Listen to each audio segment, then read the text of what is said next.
Dear students, board of secondary education Karachi ने e sheet या OMR sheet आपको दिखाई है। इसकी वीडियो हम आपको दे रहे हैं। इसमें आपको क्या करना है, यहाँ पर आप अपना रोल नंबर लिखेंगे। 1 2 3 4 5 6 6 नंबर होंगे और उसके हिसाब से अगर 1 है तो यहाँ पर 1 को बबल को सर्किल करेंगे, बिल्कुल लाइन से बाहर आउट नहीं होना चाहिए। इसी के अंदर बॉल पेन से ब्लू या ब्लैक इस्तेमाल किया जाएगा, इंक का पॉइंटर इस्तेमाल नहीं करेंगे।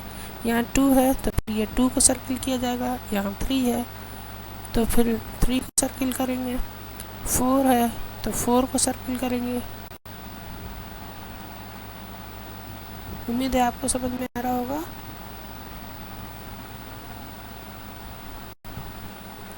ठीक है, अगर 5 है तो फिर 5 को हम सर्किल करेंगे। ये चीज़ें आपको ध्यान रखनी है। और उसके बाद 3 है दोबारा तो वो 3 को आप करेंगे। ये इस तरह रोल नंबर लिखा जाएगा। ये आपको बताया जा रहा है, पहले मैं आपको इंट्रोडक्शन देती हूँ। ये जो शीट्स है यहाँ से आप इस लाइन से आगे नहीं लिखेंगे क्योंकि कंप्यूटर फिर इसको कंसिडर नहीं करेगा। आगे बताते हैं, जब तक आप चेक करें।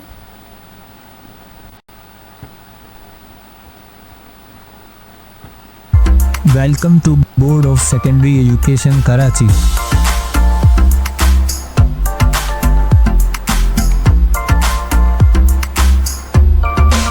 सबसे पहले तुलबा को OMR शीट पे रोल नंबर लिखना होगा, जैसा कि आप वीडियो में देख सकते हैं।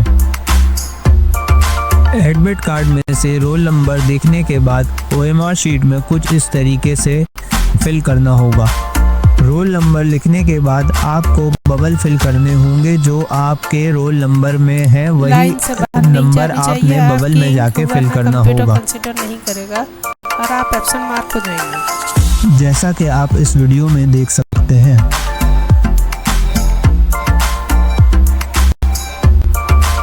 इसके बाद तुलबा अपना डेटा पुर करेंगे। यहाँ पे तुलबा अपना डेटा पुर करेंगे। Class, group, date, annual 2025, subject और सेंटर नेम।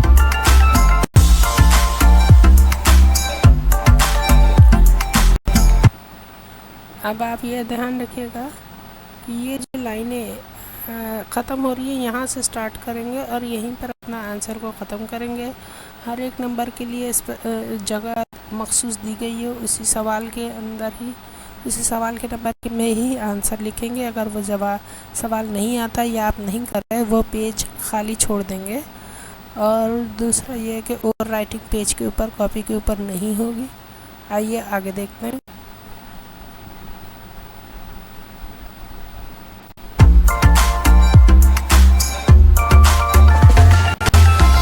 यहाँ पे तुलबा अपना सिग्नेचर करेंगे और यहाँ पे इन्विजिलेटर अपना सिग्नेचर करेंगे।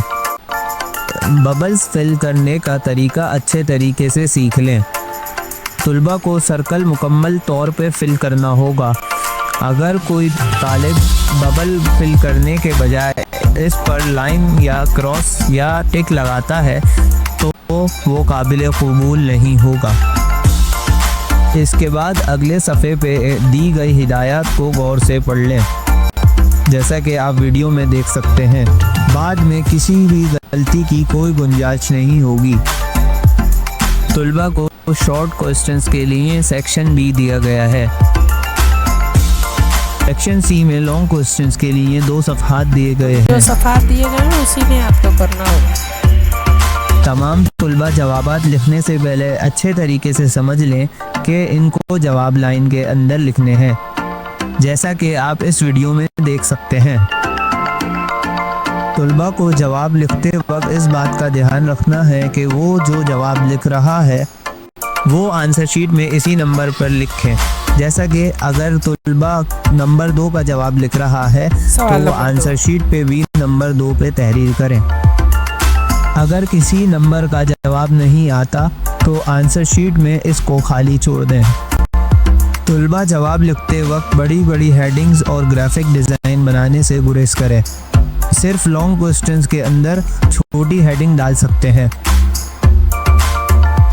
सफ़ा 3 पर MCQ शीट होगी।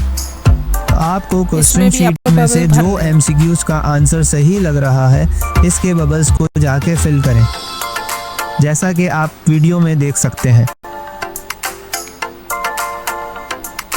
आखिरी सफ़े पे ग्राफ दिया गया है। ये वीडियो अच्छी तरह से देख लें और समझ लें, और दीगर हिदायत के लिए बोर्ड ऑफिस से रब्ता करें।